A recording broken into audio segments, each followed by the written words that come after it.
다들 레드오션이라고 이제 말씀을 하셨는데 그렇게 아직까지는 경쟁률이 높지는 않아요. 해보셨으면 좋겠어요.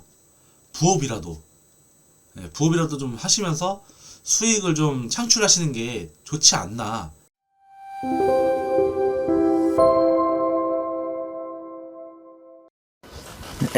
안녕하세요. 정보력이 튼튼한 다크맨입니다. 지난 첫 영상 때는 진짜 많이 떨려서 어려웠습니다. 근데 이 벽을 뛰어넘으니까 진짜 아무것도 아니더라고요. 그래서 오늘은 여러분들께 당당하게 한번 보여드릴까 합니다. 잠깐. 지금 신청하기 전에 구독과 좋아요, 알림 설정 부탁드리겠습니다. 네. 오늘은 이제 막 시작하는 셀러분들이나 혹은 초보 셀러분들을 위한 강의 영상입니다. 편안하게 시청하시고 잘 참고해서 진행하셨으면 좋겠습니다. 온라인 쇼핑몰 셀러 되는 방법, 부업으로 한 달 만에 100만원 벌기. 자, 셀러 되기 위해서 준비할 것이 있어요. 사업자 등록증이랑 통신 판매업 신고증입니다. 첫 번째 사업자 등록증을 보시면 간이 가세자와 일반 가세자 이 두 가지로 나눠집니다. 근데 간이 가세자에 8천만 원이 써져 있잖아요. 이 8천만 원이 판매금의 매출 8천만 원이 아니라 우리 그 마진 나오는 그 수수료가 8천만 원이 넘으면 일반 가세자로 넘어간다고 생각하시면 됩니다. 자, 첫 번째 사업자 등록증을 만드는 곳이 딱 두 가지가 있어요. 홈택스, 우리 온라인에서 편리하게 이제 신청할 수가 있죠. 그 다음에 각 지역에 맞는 세무서 방문해서 신청할 수가 있고요. 근데 이제 여기서 또 사업장 소재지가 중요한데 처음엔 지불한 사람들이 많습니다. 집, 그리고 이제 상주 사무실, 그다음 개인 창고, 그다음 비상주 사무실 등등 이제 여러 주소를 입력을 해서 이제 등록을 진행을 하죠. 그래서 이제 저 같은 경우는 처음에 집을 내고 그 다음에 나머지는 이제 비상주 사무실을 몇 개를 했거든요. 그래서 이제 잘 알아보고 너무 비싼 데가 있고 너무 싼 데가 있는데 이건 이제 셀러분들이 블로그에 다 잘 나와 있어요. 그걸 잘 활용해가지고 이 비상주 사무실을 1년이나 혹은 이제 짧게는 6개월 정도 이제 짧게 설정을 계약을 해가지고 이제 신청을 할 수가 있죠. 두 번째는 이제 간이가세자로 꼭 신청을 해야 돼요. 우리 처음에는 매출이 그렇게 많이 나오진 않아요. 적게 나오기 때문에 일반 가세자와 다르게 또 세무신고하는데도 이제 더 편하기 때문에 그리고 또 혜택도 많고 그래서 간이가세자로 처음에는 신청해 주시는 게 맞습니다. 그리고 이제 세 번째가 일반 가세자로 해야 되는 경우가 대량 사입 혹은 매출이 크고 여러 플랫폼에 이제 상품을 판매하는 경우 그리고 이제 매입세금 공제를 받고자 하는 경우 이제 부가세 환급 등 대부분 이제 혼자 관리하기 어려워서 이제 전문 세무사를 맡기게 되죠. 일반 가세자는 조금 복잡하죠. 이제 매출이 나오면 나올수록 이제 세금 절차 문제도 이제 많이 복잡하기 때문에 전문 세무사를 맡기는 경우가 많습니다. 다음은 통신판매업 신고증인데요. 이거는 사업자 등록증을 발급을 했으면 네이버 스마트 스토어나 쿠팡의 쿠팡 윈 같은데 이제 판매자 센터 들어가서 이제 회원가입을 하고 그 다음에 구매 안전 서비스 이용 확인증을 발급하게 할 수 있게끔 해줍니다. 그게 있어야 이 통신판매업 신고증을 발급받을 수가 있어요. 그래서 정부24나 이제 사업장 소재지 구청 방문해서 신청을 하실 수 있고 이제 지역 환경에 따라 가지고 이 등록 면허세 비용 내는데 이제 좀 다르죠. 뭐 수도권 같은 경우는 이제 각각 지하철역이라든지 뭐 정류장 같은데 가까운 이제 환경이 괜찮은 데면 45,500원을 지불해야 되고, 지방이나 좀 이제 어려운 좀 대중교통이 없는 곳이면 더 싸죠. 그래서 뭐 직접 구청에서 납부를 하실 수가 있고, 혹은 이제 온라인 위택스에서 뭐 공인증서를 이제 등록을 하면 위택스에서 납부하면 되더라고요. 그럼 이제 바로 한 10분 정도 담당자가 이제 처리해주면 바로 이제 통신 판매업 신고증을 발급받을 수가 있어요. 그래서 사업자 등록증이랑 그 통신 판매업증 이 두 개가 이제 한 쌍으로 이 서류 두 개가 중요하다고 보시면 됩니다. 저는 상품 소싱에 대해서 좀 몇 가지를 좀 알려드리고 싶었는데, 가장 고민하고 있는 게 첫 번째 하나라고 이제 생각을 해요. 어떤 상품을 대체 뭘 팔아야 될까? 어디서 내가 물건을 띄워가지고 그 물건을 내가 파는 데 있어서 가장 효율적으로 많이 팔 수 있을까? 그게 가장 고민의 핵심이라고 저는 생각합니다. 그래서 가장 쉽게 다가갈 수 있는 게 저는 중국 구매 대행이라고 저는 생각을 하죠. 그래서 처음 이제 여기 화면에 띄워준 1688 사이트, 이제 도매 사이트인데요.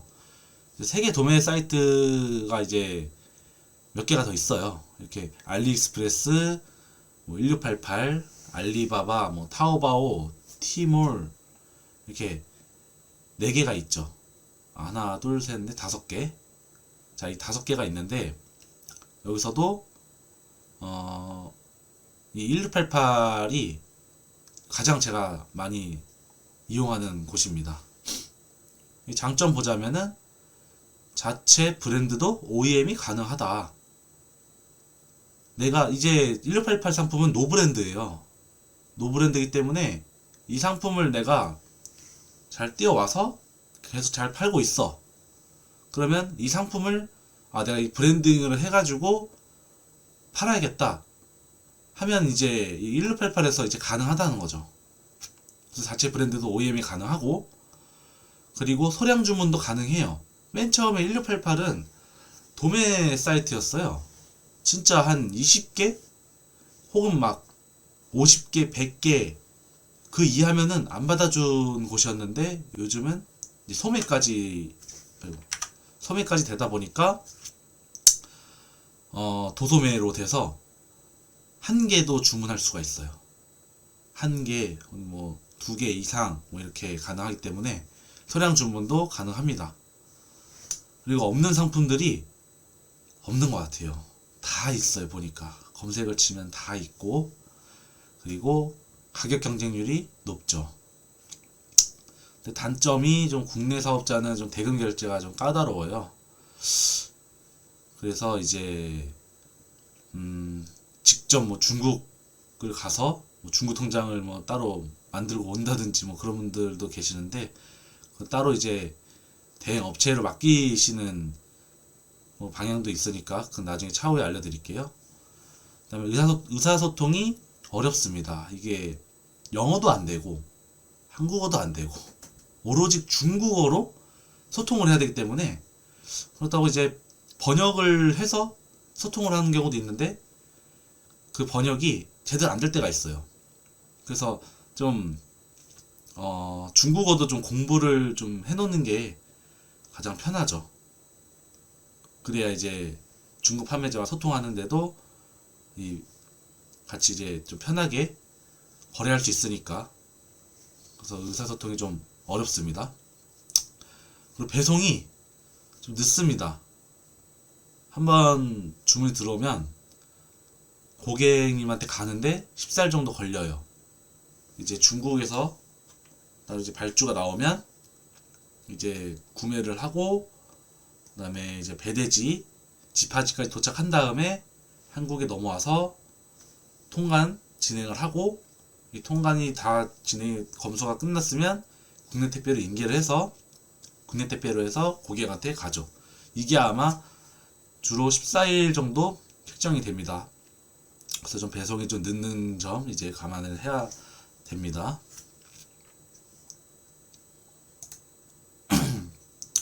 국내 이탁 판매와 중국 구매 대행.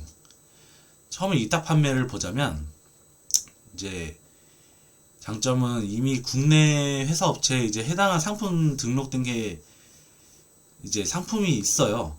그래서 그 업체에 계약을 하면 해당한 상품들을 등록할 수가 있어요. 예, 그래서 가장 편하죠. 뭐 한국어로 되어 있으니까 뭐 따로 뭐 외국어로 되어 있어서 이제 번역할 필요도 없고 편하게 이제 상품 등록을 할 수가 있고요. 상품 페이지도 무료 제공하고요. 그다음에 심플하게 비즈니스 모델, 그리고 굳이 내가 재고를 보유해가지고 판매할 필요가 없이 이제 재고 부담 없어요. 이제 무재고로 진행을 할 수가 있죠. 그리고 이제 국내 이탁은 구매대행처럼 막 느리게 배송이 느리면서 이제 2주 정도 걸리면서 뭐 정산이 한 달 정도 걸린다고 이제 보는데, 국내 이탁은 진짜 빠르면은 한 일주일 안에 이제 가능한 거죠. 네, 더 빠르면은 한 5일 정도 이제 가능할 거고요. 자, 단점은 상품 이익률이 너무 적죠. 마진율이 적다는 거예요. 많이 팔리긴 팔리죠. 팔리는데 이제 그만큼 매출은 대로 오르지만, 근데 마진이 너무 이제 적다 보니까 좀 돈을 번다는 느낌이 좀 잘 못 든다라고 할까? 왜냐면 이 위탁 판매 상품 같은 경우는 우리 국내 고객들이 이 가격을 다 알아요. 얼마에서 얼마 정도까지는 이미 되어 있는데 내가 이 마진을 막 높게 잡아가지고 많이 뭐 나갈 것 같다? 절대 전혀 그러지 않아요. 이미 위탁 판매는 이 가격이 제대로 잡혀있기 때문에 뭐 조금이나 뭐 10,000원 정도 올리거나 15,000원 올리거나 상관은 없지만 확 뭐 3만원, 막 5만원 올려놓고 내가 판매하겠다 이런 거는 절대 할 수가 없어요. 그래서 이익률 너무 적다. 그래서 사업보다는 이 전업으로 가는 것보다 이제 부업에 가깝죠. 그래서 이제 전업으로 하기에는 힘들다. 그래서 경쟁률이 너무 치열해요. 또 이 위탁 판매를 하는 사람들이 너무 많고 하다 보니까 치열하고, 너도 나도 이 가격 경쟁력이 너무 많아가지고 좀 힘들죠. 그리고 또 향후 다른 사업을 도모가 또 어렵고요.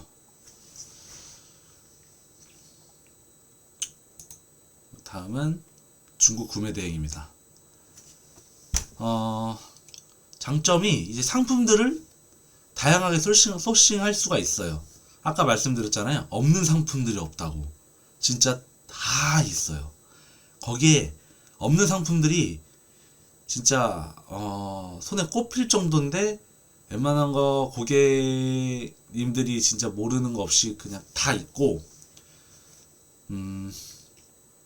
뭐 대형 카테고리, 중간 뭐 카테고리, 뭐 소형 뭐 카테고리 뭐 이렇게 다 있는데, 그 소형 카테고리에 쫙 다 길게 다 포괄적으로 다 있어가지고 엄청 다양하죠. 네, 그래서 여러 가지 하나하나씩 소싱할 수가 있다. 그리고 싸고 마진율이 높아요. 네, 높고 이제 재고 없이 할 수가 있죠. 이것도 똑같아요. 위탁 판매처럼 이 무재고로 진행할 수가 있는데, 이게 다른 데서 이제 뭐 무자본, 무재고라고 하는데, 이제 제가 설명드리는 거는 재고는 맞아요. 진짜 내가 재고 보유 없이 그냥 이제 거기 공장에서부터 이제 재고로 이제 물건을 사입을 해가지고 하나하나씩 이제 다 넘어가서 뭐 통관을 하고 고객한테 가면서 이제 진행이 되는데, 자본은 이제 소자본 정도 생각을 하시면 돼요. 왜냐면 이것도 내가 물건을 사는데 이제 투자를 좀 해야 되는 거니까 계속적으로 돈이 들어가요. 돈은 들어가기 때문에 또 내가 싼 것만 올리면은 그만큼 싼 것에 많이 나가면은 또 돈이 들어가고, 싼 거 했다가 비싼 거 했다가 더 엄청 더 비싼 것도 판매가 되면은 그만큼의 또 돈이 많이 들어가면서도 또 마켓에 정산도 또 오래 걸리잖아요. 해외 구매 대행 같은 경우는. 그래서 좀 이제 쉽진 않다. 그래서 쉽게 생각하시는 것보다는 좀 정확하게 잘 생각하고, 이제 내가 자금이 어느 정도 이제 확보가 되어 있는지, 그리고 그것에 맞게 유통 물류를 잘 진행하시면 됩니다. 여기서 조금 말문이 좀 막히긴 했는데, 이제 어차피 바로 주문이 일어나진 않아요. 네, 바로 그렇게 금방 일어나지는 않지만 언젠가는 쌓이다 보면은 많이 나갈 때가 있다. 그러면 그만큼 돈이 많이 든다. 돈이 많이 들고 나중에 좀 묶이면서 한 달 좀 지나서 그때 또 정산이 되면, 그때 또 돈이 들어오면 또 내보낼 때 또 내보내서 낼 건 엄청 많아요. 또 내야 되고, 그렇게 이제 순환 반복이 되는 거죠. 그리고 나만의 상품을 브랜드화 할 수 있다. 그렇죠. 아까 말씀드렸듯이 중국 상품은 노브랜드입니다.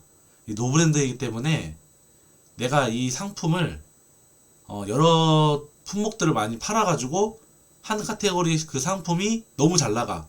그럼 효자 상품이 되잖아요. 그러면 그거를 내가 이제 상표 출원도 하고, 그리고 이제 뭐 브랜딩 해가지고 이제 OEM까지 이제 등록 가능하다니까 내 상품을 브랜드화할 수가 있는 거죠. 그리고 다들 레드오션이라고 이제 말씀을 하셨는데, 그렇게 아직까지는 경쟁률이 높지는 않아요. 네, 근데 이건 알고 계셔야 돼요. 하시는 분들도 많지만 안 하시는 분들도 정말 많다. 그렇기 때문에 아직까지는 경쟁률이 높지 않아서 좀 해보셨으면 좋겠어요. 부업이라도 좀 하시면서 수익을 좀 창출하시는 게 좋지 않나. 제 생각은 그렇습니다. 저도 이제 이렇게, 물론 이제 처음부터 잘 되진 않았지만 꾸준하게 진짜 1년만 꼭 참고 하다 보니까 올라오게 되더라고요. 여러분들도 이걸 꼭 참고해서 바로 진행했으면 좋겠어요. 네, 그리고 단점은 일부 상품의 경우 이제 CS가 많이 생기는 경우가 있어요. 뭐 어쨌든 좀 품질이 좀 안 좋게 좀 고객한테 가가지고 이제 고객의 이제 문의가 많이 들어올 때가 있죠. 그리고 또 기능 저하 문제도 있어가지고 그런 CS 문제가 많죠. 이런 것도 CS 노하우도 좀 생기면서 네, 판매율이 이제 올라가거든요. 제가 봤을 때 거의 CS가 한 70%라고 생각해요. 왜냐면 싼 거든 비싼 거든 공통점인 거는 그 상품 문의를 꼭 진행을 해서 하시는 고객분들이 있어요. 그냥 주문을 넣어주시는 분도 계시겠지만, 근데 웬만하면은 다 뭐 상품 문의 뭐 게시판이라든지 아니면 문자 혹은 뭐 카카오 뭐 채널 전화로 했을 때 이 정도로 이제 CS를 이제 수단이 생기는데, 거의 진짜 이걸 통해서 저는 매출이 올라갔다고 생각해요. 네, 그래서 CS가 좀 생기긴 생기겠지만 이걸 좀 감안하면서도 잘 극복했으면 좋겠다. 자, 그리고 배송 기간이 길다는 거 말씀을 드렸고요. 정산을 빠르게 하지 못하는 경우가 있죠. 예를 들어 쿠팡 같은 경우는 한 달 반 정도 걸립니다. 다른 마켓 같은 경우도 이 배송이 2주 정도 이제 걸린다고 했죠. 고객님한테 가는 게. 그러면 고객님이 평점이나 리뷰를 좀 달아줘요. 만약에 구매 확정을 바로 눌러줬어. 그러면은 그 다음날에 정산을 해주긴 하는데, 그러지 않으면 또 일주일 뒤에 정산을 해준다고 하더라고요. 마켓에서는. 근데 쿠팡, 뭐 위메프 이런 마켓 같은 경우는 이 정산 주기가 길거든요. 그래서 정산이 좀 빠르지 못한다는 거. 네, 그러면서도 또 주문이 들어오면 돈이 계속 반복적으로 들어가기 때문에 이게 순환 반복이다 라고 생각하시면 됩니다. 네, 오늘은 여기까지 제가 이제 강의 진행을 해드렸고요. 또 궁금하신 점 있으시면 이 댓글로 남겨드리면 제가 답변 드리도록 하겠습니다. 긴 영상 시청해주셔서 감사합니다.